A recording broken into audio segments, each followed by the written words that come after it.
Listen, there is nothing wrong with Google Calendar. However, there's an app called Hugo Calendar, which is a much more interesting name, and that probably it has more functionality than Google Calendar, so I might as well just go into the video rather than me rambling on and acting like any sort of added value here would be here. Let's go.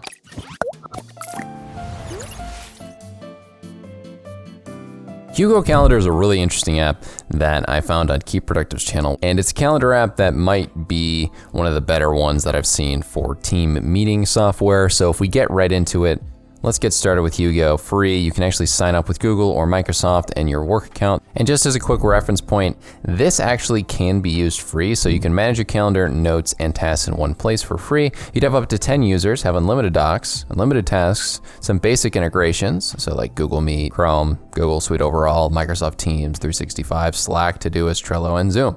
And then you get access to 100 templates and unlimited private templates. And for the pro version, what you're basically getting is everything in basic, obviously, more users, some more premium integrations with things like ClickUp, Confluence. So this app overall is pretty much your all-in-one workspace regarding calendar organization, as well as some task and notes functionality. So as can be seen here, it has a nice little sidebar that can be expanded on a little bit.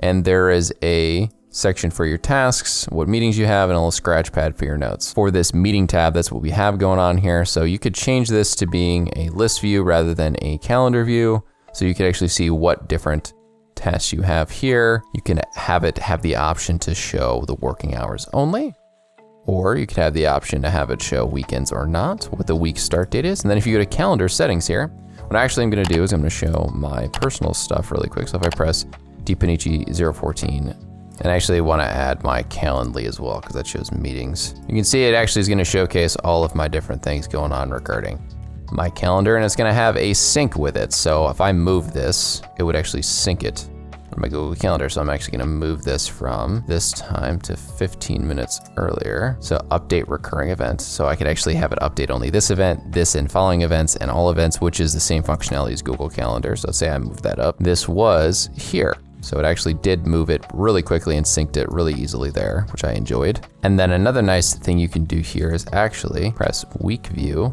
and it'll actually toggle it between the week view and the daily view. So this week view is nice in the sense that it looks more like Google Calendar. The color scheme's interesting in the fact that it's mainly an outline, but it does look pretty solid overall. So I can see my overall weekly view here. It does that nice calendar functionality where it makes it disappear for previous events, if that's something that you're into. And then when you make a new event, it actually will pop up over here. You can set it to being all day, add different attendees, very similar functionality to Google Calendar. So I'm gonna press cancel. Then there's an option to press show or hide meetings, so that this could be more of a spot just for these different options, whether it be the scratch pad, the tasks, and whatnot. So actually getting into tasks, you can actually add tasks to your next meetings. So if I go back into this current work session I'm doing, and I click on this, I can insert different things and actually have it be a form or just free text, multiple choice drop down, stuff like that. So I could actually send video responses and do Loom recordings that would be integrated, which is pretty interesting. If I go over here, I can press record videos,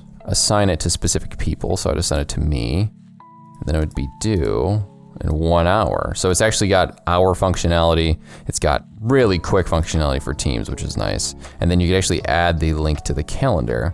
I could do edit videos, assign it to myself again, make it for tomorrow. I could press save, and then I have the option to share this with different people. So I could share this to multiple attendees, specific people on my Hugo team, make it have public access, and there's an email link here to send it out to people. So if I go back to the dashboard, I could see that now I have tasks here. And then if I went to the tasks page, it gives me a nice view, and you have the option to group it by the different meetings that it's assigned to or the due date. So it's obviously assigned to that specific meeting, so that'd be a nice way to look at it. And then you have the option to show completed or not. So if I were to check this off, by default, it were to disappear, but if I press show completed, it would stay shown. So then there is the docs section. That's pretty interesting. So select a meeting to view a draft doc. So if we go back into the meetings here, and once again, select that one, I have the option to press a new doc. And this was obviously a document earlier, but if I were to use one of these templates, you could see that there's multiple different ones here.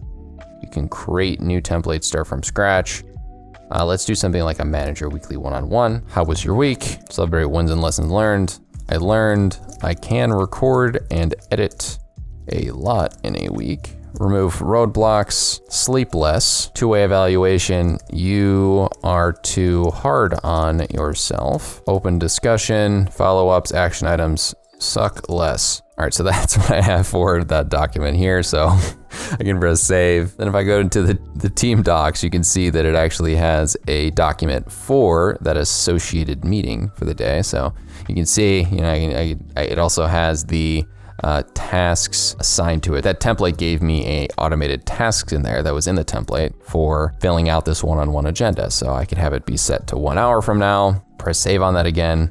And then in the team docs, you could have different saved searches. You can filter it to have it be by specific groups, specific authors, specific contacts or attendees, and then there's tags for this. So all those different options are ways that you can sort out your different team documents. And as can be said, with the free version, you have a lot of functionality in the sense that you have unlimited documents, tasks, and up to 10 users. So honestly, this being used for teams on a small scale is pretty solid. I might actually start using it for my own workflow because of the ease of use that it would have with myself and Chance. And really quickly, if you go to the app section, that's the integrations. So you can have a Chrome extension access Hugo directly from the empty state of a new Chrome tag. So if I were to enable this and add this extension, and I go onto my calendar here, there's a Chrome extension so that I could actually utilize some of the functionality of Hugo. So there's quick access when you have these Google Calendar entries for sharing documents, viewing it in Hugo. It's some basic functionality, but it's nice to work with as I can go back into Hugo really quick and get into the different parts of the functionality that this has to offer as well.